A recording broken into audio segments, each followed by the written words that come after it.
Hi friends, আমার morning start হলো detox water দিয়ে। ডিটক্স ওয়াটার আর কিছুই না, আমি একটু খেয়ে নিয়েছি। এটা হলো জাস্ট প্লেন লেবু জল। আমি এটা খেয়েই আমার দিন শুরু করি। তারপর ওয়ার্কআউট করব। ওয়ার্কআউট করে তারপর আমি ব্রেকফাস্ট যা নেওয়া সেটা নেব।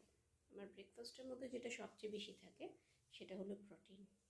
আমি যেহেতু বেলি ফ্যাট কম করতে চাইছি আর বডি ওয়েটও লস করতে চাইছি, এই জন্য আমি